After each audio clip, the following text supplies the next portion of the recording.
बेचने वाली गरीब बहू का करोड़पति ससुराल में लग्जरी लाइफ। सरकारी अस्पताल में कैंसर से पीड़ित किशोर जी बेड पर लेटे हैं और खून की उल्टी कर रहे हैं। तभी डॉक्टर गंभीर आवाज में पीहू से कहते हैं, देखिए आपके पिता की हालत ठीक नहीं है, इनका जल्दी ऑपरेशन करना पड़ेगा और इसमें कम से कम 1 लाख रुपए लगेंगे। 1 लाख? ये तो बहुत ज्यादा है। सरकारी अस्पताल में भी इतना पैसा देना पड़ेगा? जी हाँ, अस्पताल सरकारी है लेकिन दवाइयों का खर्च तो आपको ही देना होगा। पीहू रोते हुए पापा का हाथ पकड़ती है। पापा, आप चिंता मत करो, मैं हूँ ना, मैं आपका इलाज करवाऊंगी। डॉक्टर साहब प्लीज मेरे पापा का ध्यान रखिए, मैं पैसों का इंतजाम करके जरूर आऊंगी। ऐसा कहकर पीहू हर्षित और साक्षी के साथ रोते हुए अस्पताल से बाहर निकलती है।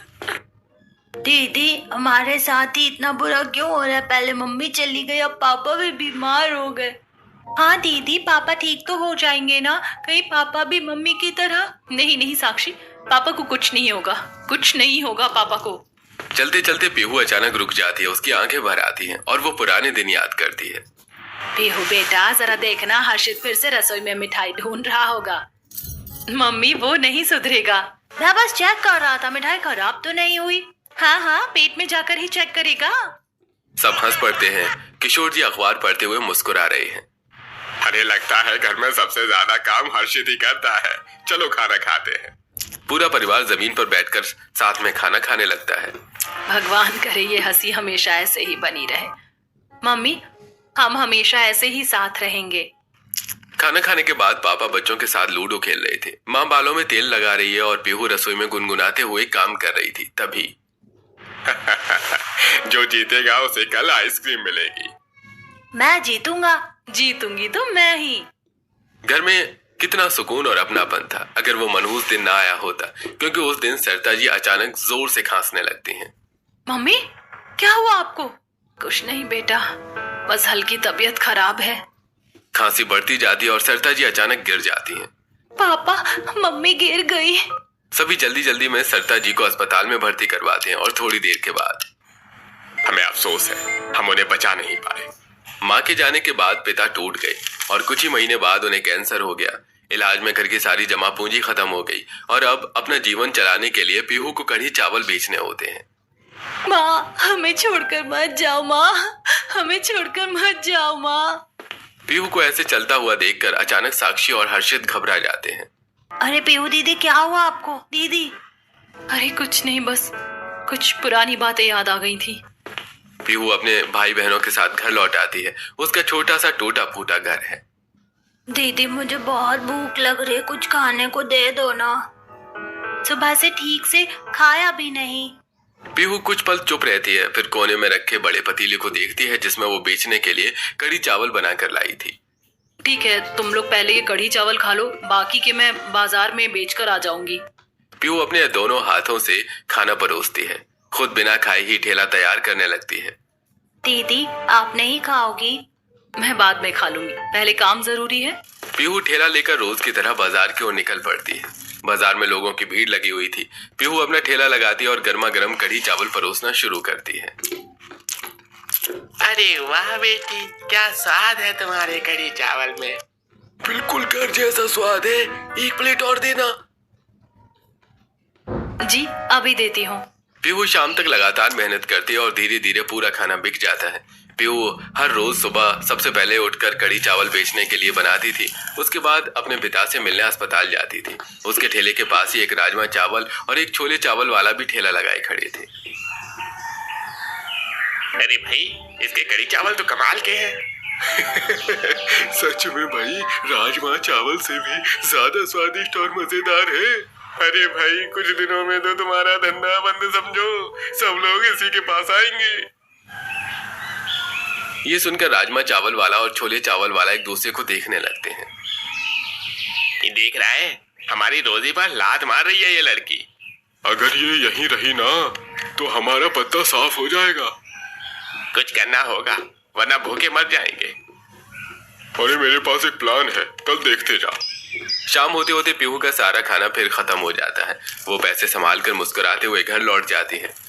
दीदी, तुम आ गई, खुश लग रही हो। हाँ साक्षी, अगर इसी तरह बिक्री होती रही तो हम कुछ दिनों में अपने पापा का इलाज करा लेंगे। दीदी मुझे भूख लगी है। हाँ मेरे भाई, बस तू थोड़ी देर रुक, मैं अभी चूल्हा जलाकर तुम लोगों के लिए खाना बना देती हूँ। पीहू अपने भाई बहनों को खाना खिलाकर उन्हें सुला देती है। अगले दिन सुबह। आज तो मैंने रोज से ज्यादा कढ़ी चावल बनाए हैं। भगवान करे आज मेरे सारे कढ़ी चावल बिक जाएं और मुझे अच्छा मुनाफा हो। पीहू खुशी खुशी अपना ठेला लगाती है। तभी अचानक एक आदमी घबराया हुआ उसके पास दौड़ता हुआ आता है। अरे पीहू, जल्दी चल, तेरे पिताजी की हालत बहुत खराब हो गई है। डॉक्टर तुझे तुरंत बुला रहे हैं। क्या पापा की हालत खराब हो गई? हाँ जल्दी जा, देर हो गई तो मुश्किल हो जाएगी। पीहू बिना कुछ सोचे अपना ठेला वहीं छोड़कर अस्पताल की तरफ दौड़ पड़ती है। जैसे पीहू वहां से जाती है, राजमा चावल वाला और छोले चावल वाला धीरे धीरे उसके ठेले के पास आते हैं। आज खत्म करते हैं इसका खेल। अब देख, कोई इससे खाना नहीं खरीदेगा। दोनों इधर उधर देखते हैं और चुपके से पीहू के कड़ी चावल के भगोने में कॉकरोच और गंदगी डाल देते हैं। अब देख तमाशा। उधर अस्पताल पहुंचकर पीहू घबराई हुई अंदर भागती है। डॉक्टर साहब, मेरे पापा कहाँ हैं? उनकी हालत कैसी है? क्या हुआ? तुम्हारे पापा तो ठीक है, हमने तुम्हें नहीं बुलाया। क्या? लेकिन किसी ने कहा था कि पापा की हालत खराब है और आपने मुझे बुलाया है। बेटा शायद कोई कंफ्यूजन हुआ होगा। तुम अपने पापा के ऑपरेशन के पैसे तो जोड़ रही हो ना। हाँ हाँ डॉक्टर अंकल, आप चिंता मत करो। पीहू को समझ नहीं आता। वो परेशान होकर पापा को देखती है। क्या हुआ बेटा? कुछ नहीं पापा, शायद किसी ने मजाक किया होगा। पीहू जल्दी जल्दी वापस अपने ठेले की ओर लौटती है।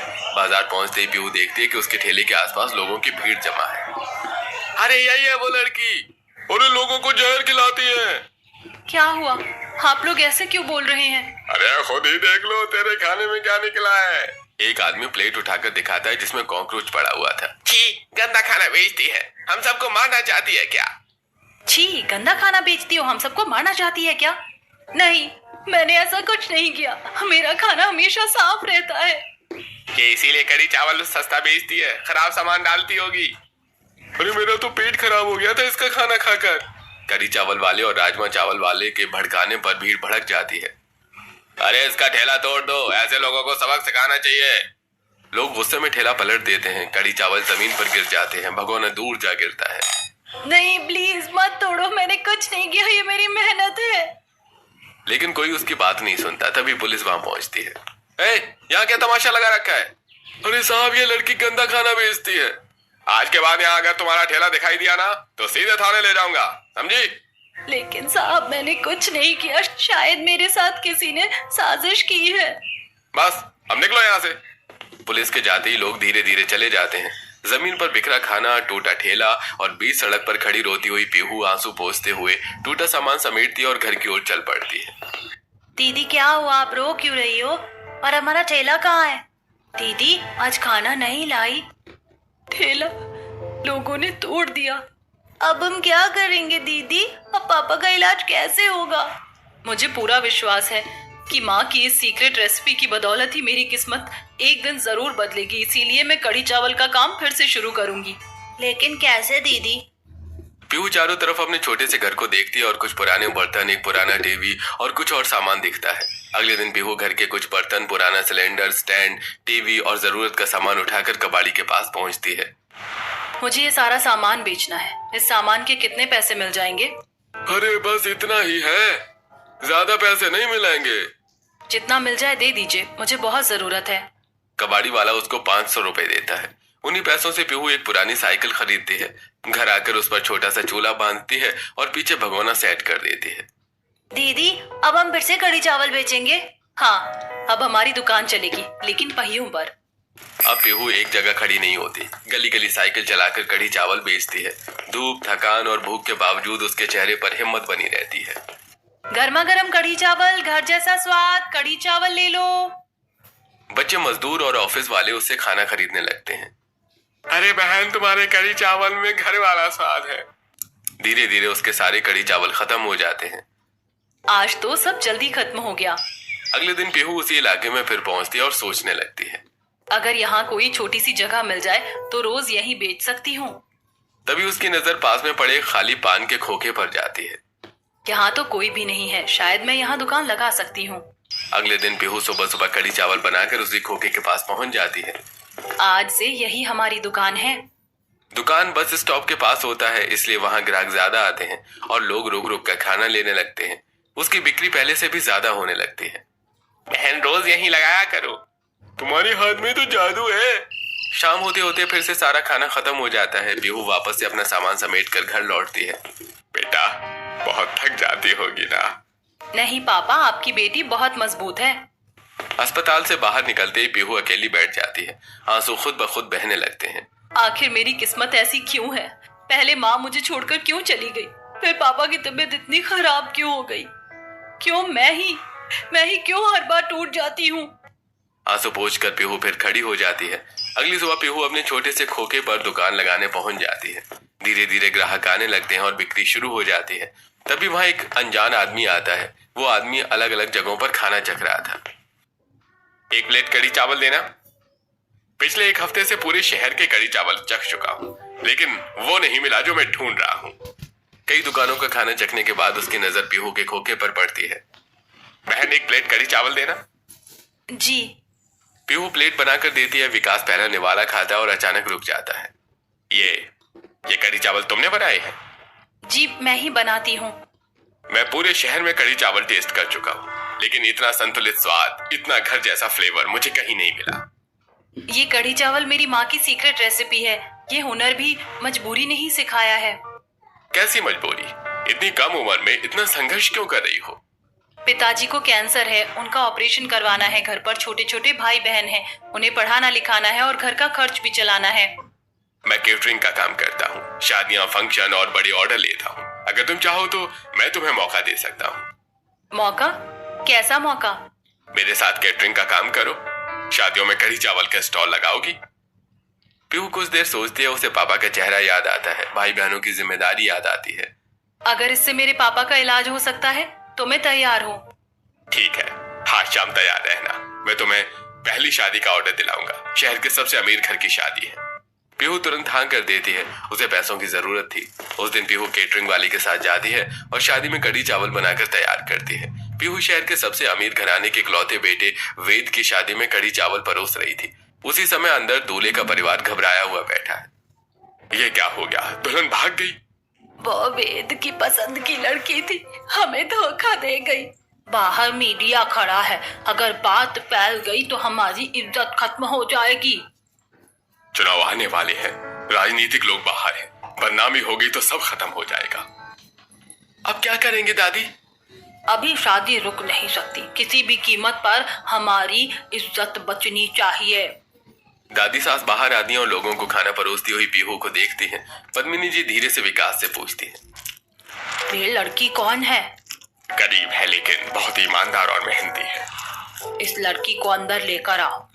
पीहू को अंदर बुलाया जाता है। पीहू घबरा कर अंदर जाती है। हमें अपनी इज्जत बचानी है। क्या तुम हमारी बेटी से शादी करोगी? बदले में तुम जो चाहे हम तुम्हें वो दे सकते हैं। विकास ने हमें बताया कि तुम्हारे पिता को कैंसर है। जी? क्या सोच क्या रही है लड़की?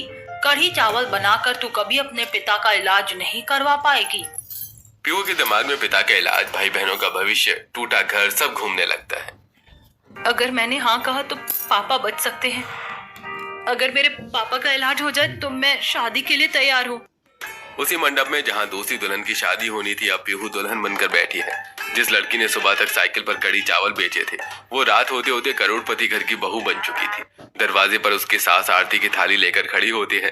पीहू का गृह प्रवेश होता है और उसके बाद मम्मी जी, पापा का ऑपरेशन बहुत जरूरी है। ले लो, ये चेक है, कल सुबह ही ऑपरेशन करवा दो। पीहू पैसे लेकर तुरंत अस्पताल पहुंचती है। पिता किशोर जी को ऑपरेशन के लिए तैयार किया जाता है। ऑपरेशन सफल हो जाता है। कुछ दिनों बाद किशोर जी ठीक होकर बस्ती वाले छोटे से घर में आ जाते हैं। बेटा तूने ये सब कैसे किया? इतना बड़ा घर, ये शादी। पापा आप बस ठीक हो जाओ, मैं ठीक हूँ। हर्षित और साक्षी को स्कूल में भर्ती करा दिया गया है। उनकी पढ़ाई का पूरा खर्च ससुराल वाले उठा रहे हैं। गृह प्रवेश के बाद पीहू पहली बार रसोई में जाती है। पीहू बड़े पतीले में कढ़ी तैयार करती है। पूरा घर महक उठता है। टेबल पर सब बैठे हैं, अनिल कुमार जी, गायत्री जी, पद्मिनी जी, वेद और कुछ रिश्तेदार। लीजिए गर्मा गर्म कढ़ी चावल। सब चुपचाप खाते हैं लेकिन कोई तारीफ नहीं करता। पीहू उम्मीद भरी नजरों से सबको देखती है लेकिन कोई कुछ नहीं बोलता। इससे बेहतर मेरा जीवन मायके में था। यहाँ सबके पास तो सब कुछ है, लेकिन अपनापन नहीं। दिन गुजर जाता है और रात को पीहू और वेद अपने बड़े लग्जरी बेडरूम में हैं। पीहू हिम्मत जुटाकर बात करती है। वेद जी, आज का खाना कढ़ी चावल आपको कैसा लगा? देखो पीहू, मुझे घरेलू बनने की कोई जरूरत नहीं है। तुम मेरी सिर्फ बीवी नाम की हो। पीहू के आंसू बहने लगते हैं। वो बेड पर बैठकर रोने लगती है। भगवान, क्या यही लिखा था मेरी किस्मत में? करोड़पति बहू बनकर भी मेरे नसीब में प्यार नहीं है। वेद सोफे पर लेट जाता है। पीहू बेड पर अकेली बैठी रहती है। अगली सुबह पीहू सिंपल सूट में, बालों में साधारण चोटी बनाए, बिना ज्यादा मेकअप के तैयार होकर नीचे रसोई की तरफ जाती है। अरे ये क्या बकवास है? तुम अब कढ़ी चावल बेचने वाली नहीं हो, तुम अनिल कुमार जी के घर की बहू हो। जाकर कमरे की वार्डरोब खोलो। मैंने तुम्हारे लिए साड़ियाँ और डिजाइनर सूट रखवाए हैं। जी मम्मी जी। पीहू तेजी से वापस कमरे में जाती है। वो वार्डरोब खोलती है। अंदर महंगी महंगी साड़ियाँ, डिजाइनर लहंगे और सूट्स भरे पड़े हैं।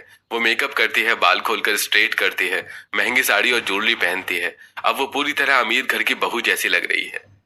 अब ठीक है, आज तुम्हें पड़ोस में जाना है, सबको दिखाना है कि नई बहू कैसी है। पीहू मर्सिडीज बेंज में बैठकर पड़ोस की महंगे बंगलों वाली सोसाइटी में जाती है। अरे देखो, वही कढ़ी चावल वाली लड़की अब बहू बन गई है। हाँ यार, कल तक ठेले पर कढ़ी चावल बेच रही थी, आज मर्सिडीज में घूम रही है।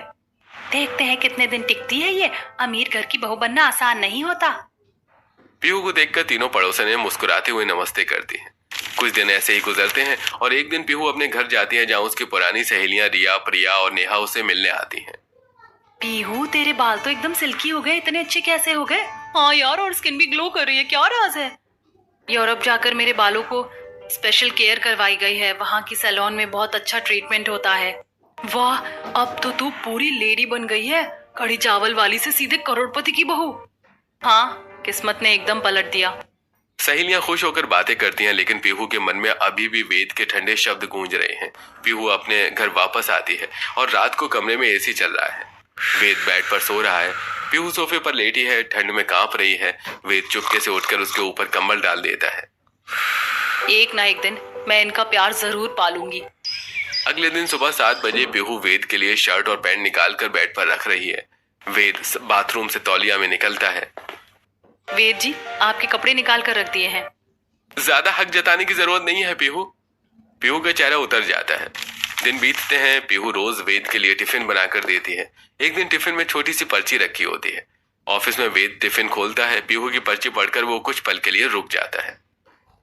बात तो सही है, हमारी शादी मजबूरी में हुई है, लेकिन अब जिंदगी भर इसी के साथ रहना है, चाहे समाज के लिए, परिवार के लिए या मेरे लिए। कोई ऑप्शन भी तो नहीं है। शायद हम अपने रिश्ते को एक मौका दे सकते हैं।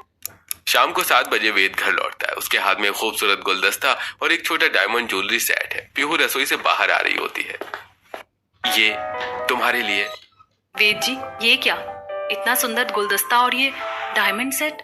ले लो, अब तुम कढ़ी चावल बेचने वाली नहीं हो, तुम करोड़पति ससुराल की बहू हो। लेकिन इतना महंगा गिफ्ट? हाँ, मैंने सोचा, तुमने कहा था ना कि हम रिश्ते को मौका दे सकते हैं, तो शुरू करते हैं। पीहू की आंखों में खुशी के आंसू आ जाते हैं। वो गुलदस्ता सूंघती और डायमंड सेट को लेकर मुस्कुरा देती है। थैंक यू वेद जी, आपने मुझे अपना लिया। हाँ, अब कोई ऑप्शन भी नहीं है मेरे पास। जिंदगी भर इसी के साथ रहना है। और वैसे तुम देखने में भी इतनी बुरी भी नहीं हो। पीहू शर्मा जाती है। उसके गाल लाल हो जाते हैं। अरे अब शर्माओ मत, चलो अब डिनर पर चलना है। डिनर पर? कहाँ जाना है? दुबई चलेंगे। दुबई? अब दुबई कैसे जाएंगे? फ्लाइट कैसे बुक होगी? अरे हमारा प्राइवेट जेट है ना। हमारी 10 मंजिला टावर की टॉप फ्लोर पर ही जेट पार्किंग बनी हुई है। वहीं हमारा जेट लैंड करेगा। सच में? लेकिन मैं इस साड़ी में कैसे जाऊंगी? मैं तुम्हारे लिए ड्रेस लेकर आया हूँ। वेद एक बहुत खूबसूरत गाउन निकालता है, लंबा, फ्लोइंग, बटरफ्लाई प्रिंट वाला। उसमें छोटे छोटे डायमंड जड़े होते हैं। पीहू उसे पहनकर आईने के सामने खड़ी होती है। वो बिल्कुल प्रिंसेस जैसी लग रही है। वाह, ये तो बहुत सुंदर है। दोनों प्राइवेट जेट से दुबई पहुंचते हैं। बुर्ज खलीफा के सबसे ऊपरी रेस्टोरेंट एटमॉस्फेयर 442 मीटर ऊपर में डिनर करते हैं। नीचे दुबई फाउंटेन की लाइट्स चमक रही हैं। रोमांटिक म्यूजिक, कैंडल लाइट और शानदार व्यू। कैसा लगा? जैसे सपना हो। कभी सोचा भी नहीं था कि कढ़ी चावल बेचने वाली लड़की बुर्ज खलीफा में डिनर करेगी। तो बताओ फिर ये कढ़ी चावल बेचने के पीछे का क्या चक्कर है? पीहू कुछ पल चुप रहती है, फिर धीरे धीरे अपनी कहानी बताने लगती है।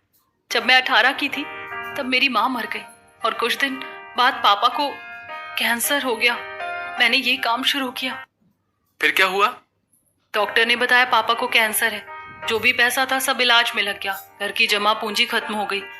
अब हाल ये है कि रोज उधार देने वाले घर आकर पैसे मांगते हैं। एक तरफ पापा का इलाज, दूसरी तरफ कर्ज, और ऊपर से छोटे भाई बहन की जिम्मेदारी। इसीलिए दिन रात मेहनत करनी पड़ती है। वे चुपचाप उसकी बात सुनता रहता है। कुछ दिनों बाद दोनों हनीमून पर स्विट्जरलैंड के लिए चले जाते हैं। बर्फीली पहाड़, झीलें, रोमांटिक विला। हनीमून से वापस आने के बाद अब सच सच बताओ, तुम्हारा कोई सपना है? आगे पढ़ना है, कुछ करना है? हाँ, मैं चाहती हूँ कि माँ की सीक्रेट रेसिपी वाला कढ़ी चावल का बिजनेस आगे बढ़ाऊं। पापा अब काम नहीं कर पाते, उनका ऑपरेशन हुआ है। अरे चिंता मत करो, हम तुम्हारी क्लाउड किचन बनवा देते हैं। तुम अपनी सीक्रेट रेसिपी वहां बनाओ। हम ऑनलाइन बॉक्स बनाएंगे, पैकिंग करेंगे और डिलीवरी करवाएंगे। इसी तरह तुम्हारा बिजनेस भी चलेगा और तुम पापा की मदद भी कर पाओगी। सच में थैंक यू वेद जी। कुछ दिनों बाद गायत्री जी सीढ़ियों से नीचे उतर रही होती है। उनका पैर फिसल जाता है और वो गिरने वाली होती हैं कि तभी मम्मी जी। पीहू तुरंत आगे बढ़ती है। गायत्री जी उसके ऊपर गिर जाती हैं। पीहू अपनी सास को संभालने की कोशिश में सीढ़ी पर हाथ टिका लेती है। गायत्री जी बच जाती हैं, लेकिन पीहू का हाथ फ्रैक्चर हो जाता है। अस्पताल से वापस आने पर वेद अपनी माँ से कहता है, माँ, जिस लड़की ने आपको बचाने के लिए खुद दर्द सहा, वो आपके लिए बुरी कैसे हो सकती है? पीहू ने सिर्फ नाम की बहू नहीं, इस घर की असली बहू बनकर दिखाया है। हाँ बेटा, आज मुझे समझ आया। अगले कुछ दिनों में पीहू ससुराल में अपनी जगह बनाने लगी है। वो हर छोटी छोटी जिम्मेदारी निभा रही है। एक दिन पद्मिनी जी के पैरों में तेज दर्द है। वो बेड पर लेटी हुई हैं। दादी जी, ये मैंने आयुर्वेदिक तेल बनाया है, माँ के बताए नुस्खे से। आप लेटिए, मैं मालिश कर दूं। पीहू घुटनों के बल बैठकर दादी सास के पैरों की मालिश करती है। रात को अचानक पद्मिनी जी की तबीयत खराब हो जाती है। उल्टी और पेट दर्द शुरू हो जाता है। आप लोग चिंता मत कीजिए, मैं अभी खिचड़ी और दलिया बना देती हूँ। पीहू खुद हाथों से हल्का दलिया खिचड़ी बनाती है और दादी सास को खिलाती है। आप जल्दी ठीक हो जाइए दादी जी, मैं रोज यही बना कर दूंगी। 2 दिन बाद अनिल कुमार जी की बड़ी बिजनेस मीटिंग चल रही है। बोर्ड रूम में 8-10 बड़े बिजनेसमैन बैठे हुए हैं। डील के पेपर साइन होने वाले हैं। तो जेंटलमैन, ये डील फाइनल है, साइन कर दीजिए। तभी पीहू चाय का ट्रे लेकर अंदर आती है और वो पहले कॉलेज में अकाउंट्स पढ़ती थी, इसलिए नंबर और कैलकुलेशन उसकी मजबूती है। वो पेपर पर एक नजर डालते ही रुक जाती है। सॉरी टू इंटरप्ट सर, लेकिन ये डील प्रॉफिटेबल नहीं है। अगर हम इस रेट पर साइन करते हैं तो अगले 6 महीने में हमें 18% का लॉस होगा। पूरा बोर्ड रूम सन्नाटे में आ जाता है। सब हैरान होकर पीहू को देखते हैं। पीहू, हमें तुमसे पूछने की जरूरत नहीं है, तुम चुपचाप बाहर जाओ। पीहू चुपचाप बाहर चली जाती है। एक बार दोबारा चेक कर लेने में क्या जाता है। 10 मिनट बाद अनिल कुमार जी मुस्कुराते हुए बोर्ड रूम में कहते हैं, डील कैंसिल। जेंटलमैन, ये लड़की सही कह रही थी, अगर हम साइन कर देते तो भारी नुकसान होता। मीटिंग खत्म होने के बाद अनिल कुमार जी पीहू के पास आते हैं। तुम समझदार लड़की हो पीहू, सिर्फ घर की बहू नहीं, हमारे बिजनेस को भी संभाल सकती हो। शाम को पीहू साधारण सूट में मीडिया कॉन्फ्रेंस में जा रही होती है।